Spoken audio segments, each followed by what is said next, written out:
ہمارے ساتھ موجود ہیں اسلام آباد اسٹوڈیو سے ماہر معاشیات کومل شکیل.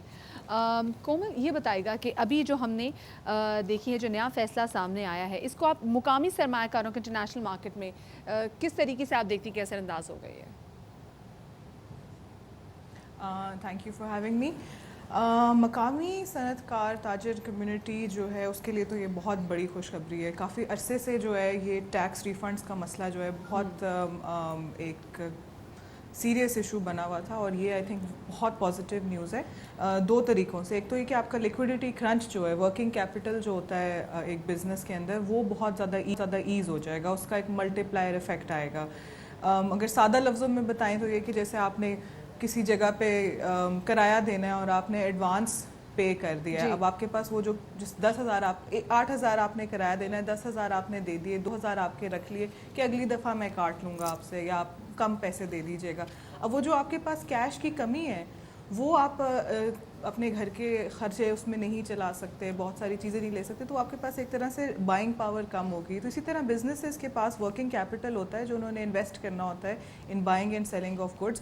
تو جب یہ ریفنڈز پھنس جاتے ہیں تو پھر وہ ورکنگ کیپٹل افیکٹ ہوتا ہے. تو یہ تو بہت اور کافی اس سے جو ہے ایک طرح کہتے ہیں نا جو اکانومی کا پہیہ جام ہوا ہوا ہے وہ اس سے جو ہے وہ چل پڑے گا. اس لیے وہ it will be oil, the economy will start moving because the working capital situation will be eased. Komal, آپ کو لگتا ہے انڈسٹری کو اوور آل, کیونکہ ہم دیکھیں کہ لارج اسکیل مینوفیکچرنگ کا شعبہ سب سے زیادہ متاثر ہوا تھا, 7% سے ہم 8% پہ آ گئے تھے, آپ کو لگتا ہے کہ اب یہ ریبیٹ جو اناؤنس ہو گیا ہے اس کے بعد یہ لارج اسکیل مینوفیکچرنگ میں ایٹ لیسٹ ہم کچھ اچھے نمبر شو کریں گے اگلے چند ماہ میں؟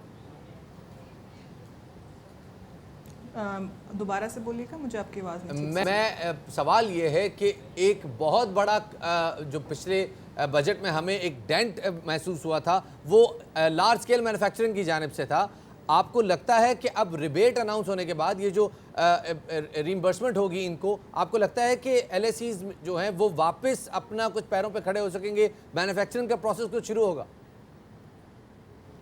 بالکل ڈیفینیٹلی اس کا سب سے زیادہ فائدہ وہ والے مینوفیکچررز کو ہے جو ایکسپورٹ بھی کریں گے اور وہ جو زیادہ ملک سے باہر چیزوں کو بھیجیں گے, بیکاز اس کے لیے اس میں سب سے زیادہ آپ کا کرنچ ہوتا ہے, بیکاز آپ کے کریڈیٹرز کو آپ پے نہیں کر پا رہے ہوتے ہو, آپ کے پاس ایک لیکوڈیٹی کرنچ آتا ہے جس کی وجہ سے آپ کی انویسٹمنٹ جو ہے وہ کم ہوتی ہے. آپ جو ایک طرح سے resale for repurchase purposes آپ جو گڈس پرچیز کرتے ہیں وہ آپ کی اس کی کوانٹٹی کم ہو جاتی ہے. تو this is definitely going to be good for that. I hope that answers the question.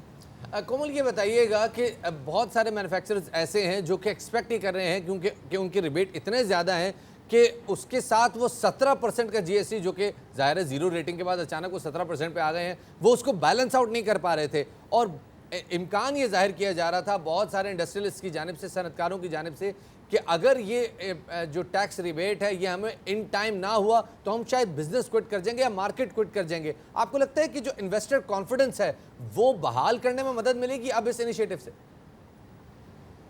Definitely ایک پی بی سی کی رپورٹ آتی ہے انویسٹرس جو کانفیڈنس کے اوپر ڈیفینیٹلی, اور as of doing business ranking کے اندر بھی ایک بڑا جو کہ گورنمنٹ کا اس وقت بہت ایجنڈا ہے, پچھلی حکومت کا بھی تھا, اس وقت بھی ہے, اور وہ ہمارے لیے انٹرنیشنلی بھی بہت امپورٹنٹ ہے, بیکاز وہ جب گلوبل کمیونٹی میں ہم دیکھتے ہیں تو وہ آپ کا ایک امیج کریٹ کرتا ہے. دونوں طرف جو پرسیپشن بیسڈ, پھر آپ کی ورلڈ اکنامک فورم کی کمپیٹیٹیونیس رینکنگ ہے, ان ساری چیزوں میں جو پرسیپشن ہے اس سے بہت زیادہ امپروو ہوگی. However we have to be mindful کہ ہم کس طریقے سے اس کو کرتے ہیں. اگر یہ ریگولرلی نہیں ہوگا اور یہ process in the long run automate نہیں ہوگا تو پھر یہ ایک جو ون آف ایونٹ ہے فائدہ نہیں.